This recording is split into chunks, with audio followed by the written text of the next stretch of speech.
President Donald Trump ने जो tariff war शुरू किया है उसका असर दुनिया में दिखने लगा है। अमेरिका के शेयर बाजार समेत भारत से लेकर जापान, चीन, वियतनाम, ऑस्ट्रेलिया, न्यूजीलैंड और यूरोपीय देशों तक के शेयर बाजार में भारी गिरावट आई है। इन्वेस्टर्स ने शेयर मार्केट से पैसा निकालना शुरू कर दिया है। हमारे यहाँ सेंसेक्स 930 पॉइंट और निफ्टी 345 अंकों की गिरावट के साथ बंद हुआ। इन्वेस्टर्स के करीब 10 लाख करोड़ रुपए डूब गए। इसी तरह टोक्यो के निकी एक्सचेंज में 966 पॉइंट की गिरावट आई। हांगकांग का शेयर बाजार हैंगसेंग 350 अंक से ज्यादा गिर गया। चीन, कंबोडिया और वियतनाम के एक्सचेंज में भी यही ट्रेंड दिखाई दिया। यूरोप के शेयर बाजारों में भी आज हाहाकार मचा। जर्मनी के फ्रैंकफर्ट का सबसे बड़ा स्टॉक एक्सचेंज डेक्स आज 843 पॉइंट्स गिर गया। फ्रांस का स्टॉक एक्सचेंज 250 पॉइंट से ज्यादा गिरा और लंदन के एफटीसी स्टॉक एक्सचेंज में भी लगभग 4% की गिरावट आई। अमेरिका में तो शेयर मार्केट आज खुलेगा, वहां अब सुबह होने वाली है, लेकिन कल डी जोन्स में 2020 के बाद की सबसे बड़ी गिरावट दर्ज की गई। डी जोन्स एक्सचेंज 1600 पॉइंट की गिरावट के बाद बंद हुआ। हालांकि आज भारत के लिए अमेरिका से एक अच्छी खबर भी आई है। अमेरिका ने भारत पर टैरिफ 1% कम कर दिया, 27% से घटाकर 26% कर दिया। यह कोई बड़ी रियायत नहीं है, लेकिन इसका असर तो होगा। प्रेसिडेंट ट्रंप ने भारत के फार्मास्यूटिकल सेक्टर, कॉपर, सोने चांदी, सेमीकंडक्टर, एनर्जी सेक्टर और कुछ दूसरे मिनरल्स को टैरिफ से रियायत दी है। चीन, वियतनाम, कंबोडिया, बांग्लादेश, ब्राजील जैसे देशों पर भारत से ज्यादा टैरिफ लगाने का ऐलान किया है। ट्रंप ने चीन पर 54%, वियतनाम पर 46% और बांग्लादेश पर 37% टैरिफ लगाया है। अब जाहिर है इसका फायदा इंडिया के टेक्सटाइल और ऑटोमोबाइल सेक्टर को हो सकता है, क्योंकि जब अमेरिका के इंपोर्टर्स वियतनाम या बांग्लादेश के बजाय भारत से माल खरीदेंगे तो उनको सस्ता पड़ेगा। इसलिए भारत पर ट्रंप के टैरिफ का बुरा असर कम ही रहने की संभावना है। वैसे भी भारत की इकोनॉमी घरेलू डिमांड पर ज्यादा चलती है, जबकि बांग्लादेश, वियतनाम और कंबोडिया जैसे मुल्क, उनकी पूरी इकोनॉमी एक्सपोर्ट के भरोसे है। ट्रंप ने संकेत दिया कि वो टैरिफ पर बातचीत करके सौदेबाजी करने के लिए भी तैयार हैं। प्रेसिडेंट ट्रंप ने कहा, अगर कोई देश अमेरिका को बेहतर डील ऑफर करता है तो वो टैरिफ का बोझ कुछ कम कर सकते हैं।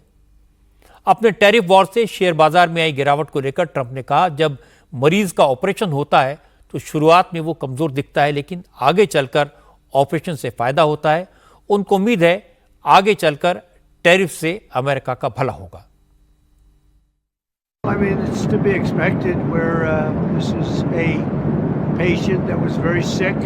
We really inherited a terrible economy, as you know, with a lot of problems, including loss of manufacturing and plants closed up all over the country. You know, we've lost 90,000 plants since NAFTA, if you think of that.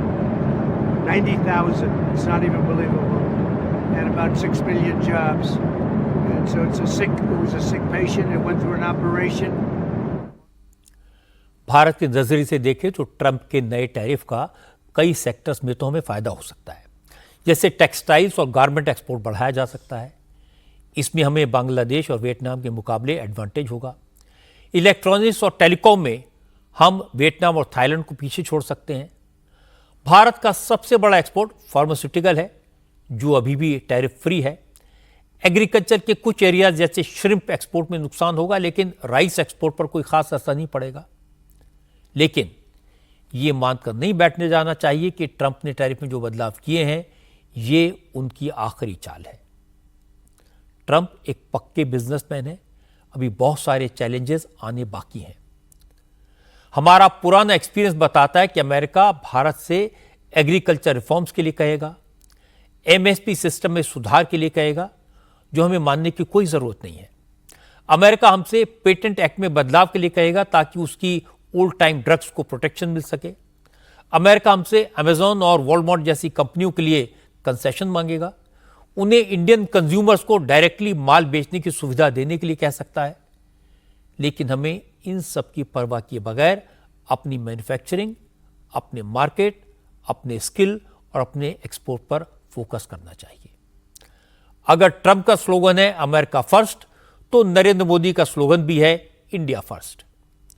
Trump के tariff से दुनिया में जो संकट पैदा हुआ है उसे हम अपॉर्चुनिटी में बदल सकते हैं, संकट को अवसर में बदल सकते हैं, अपने मैन्युफैक्चरिंग सेक्टर को जबरदस्त फायदा पहुंचा सकते हैं, मेक इन इंडिया को स्पीड दे सकते हैं अगर हम इसके लिए इंफ्रास्ट्रक्चर जल्दी से तैयार कर पाएं, लेबर लॉज में रिफॉर्म्स कर पाएं, बिजनेस बढ़ाने के रास्ते में आने वाली बाधाओं को दूर कर पाएं और सबसे बड़ी बात, बिजनेस करने वालों को लेकर अपनी सोच बदल पाएं।